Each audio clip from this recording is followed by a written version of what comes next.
यह कहानी 17 साल की राहुल की है, जो कि दिवाली की छुट्टियां मनाने अपने मौसी के घर कोची जा रहा था। राहुल का परिवार उसके मौसी के गांव में घुसा ही था कि राहुल को बहुत तेज प्यास लगी और उसके पापा ने साइड के एक दुकान पर गाड़ी रोक दी। तभी राहुल के पापा को कुछ लोगों की भीड़ दिखी।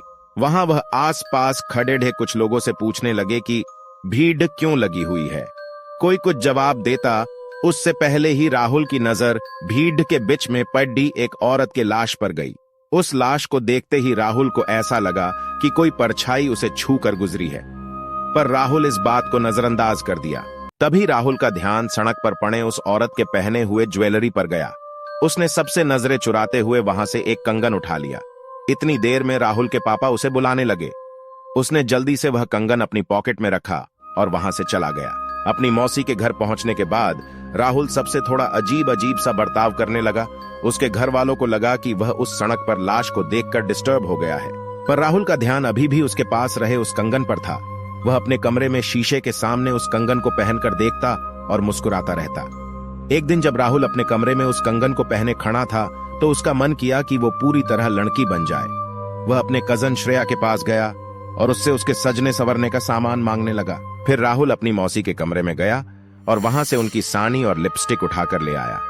वह तैयार हो ही रहा था कि राहुल के पापा उसके कमरे में आ गए। राहुल को देखते ही उसके पापा उसे खूब डांटने लगे। राहुल रोते हुए कहा कि वह लड़की बनना चाहता है। यह सुनकर उसके पापा बेहद गुस्से में आ गए और उसे बुरी तरह पीटने लगे और उसका कमरा बाहर से बंद करके चले गए। फिर उसके बेड के नीचे से एक अजीब सी आवाज आने लगी, माना कोई राहुल को पुकार रहा हो। राहुल ने जैसे ही बेड के नीचे देखा तो वहां उसी औरत की लाश पड़ी थी, जो उस दिन राहुल को सड़क पर दिखी थी। वह दिखने में बहुत डरावनी लग रही थी।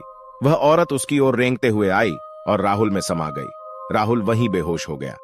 अगले दिन से राहुल अजीब तरह से बर्ताव करने लगा।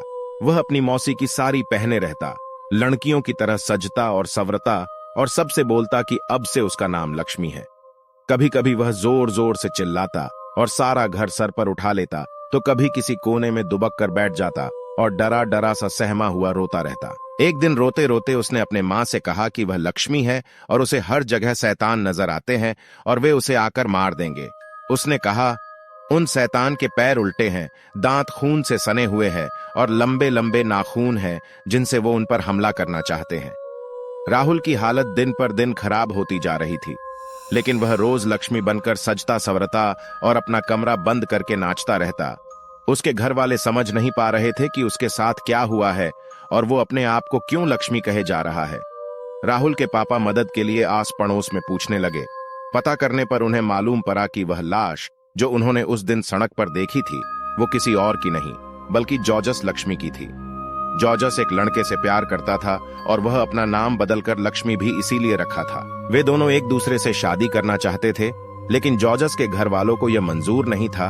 उनके लिए ऐसा करना एक बहुत बड़ा पाप था और गांव में हो रहे बदनामी की वजह से उन्होंने जॉर्जस यानी कि लक्ष्मी को सबके सामने मौत के घाट उतार दिया। यह बात सुनकर राहुल के पापा के रोंगटे खड़े हो गए। उन्हें राहुल के साथ अपने बर्ताव के लिए बहुत पछतावा हुआ। उन्हें समझ में आ गया था कि उनके बेटे राहुल के शरीर में जरूर लक्ष्मी की आत्मा घुस गई है। वह जल्दी से पूरी बात बताने के लिए घर के लिए निकले, लेकिन तब तक बहुत देर हो चुकी थी। राहुल उस दिन भी अपना कमरा बंद करके नाच रहा था कि तभी उसे लगा कि उसके दरवाजे पर शैतान उसे मारने आ गए हैं। वही शैतान जिनके पैर उलटे थे, दांत खून से सने हुए और लंबे लंबे नाखून थे। राहुल घबराहट के मारे जोर जोर से चिल्लाने लगा। उसके बाकी घर वाले जब तक वह दरवाजा तोड़कर अंदर घुसे, राहुल का शरीर पूरी तरह से अकड़ चुका था। वह तुरंत उसे हॉस्पिटल लेकर भागे। डॉक्टर ने बहुत कोशिश की और वह किसी तरह जिंदा बच गया। जब राहुल के पापा ने सबको जॉर्जस की कहानी बताई, तब सभी परिवार वालों को जॉर्जस के लिए बहुत दुख हुआ और उन्होंने जॉर्जस के लिए प्रार्थना किया। और जब उन्हें राहुल के पास वो कंगन मिला, उन्होंने वो भी जॉर्जस की कब्र के साथ गड़वा दिया। कुछ दिनों बाद राहुल बिल्कुल ठीक हो गया। आज उसे लक्ष्मी के बारे में कुछ भी याद नहीं, लेकिन लक्ष्मी की तरह कई ऐसे लोग हैं जिनको गलत समझा जाता है और उन्हें उनके पसंद के लिए लोगों का बहुत बुरा बर्ताव सहना पड़ता है। यहां तक कि कई लड़कों को लड़कियों से प्यार करने के लिए और कई लड़कियों को लड़कों से प्यार करने के लिए लोग उन्हें मार डालते हैं। यह कहानी भले ही एक काल्पनिक कहानी है, लेकिन इस कहानी में एक बहुत जरूरी मैसेज छुपा हुआ है। सबको प्यार करने का हक है और हम सभी को हर इंसान के प्यार की कदर करनी चाहिए।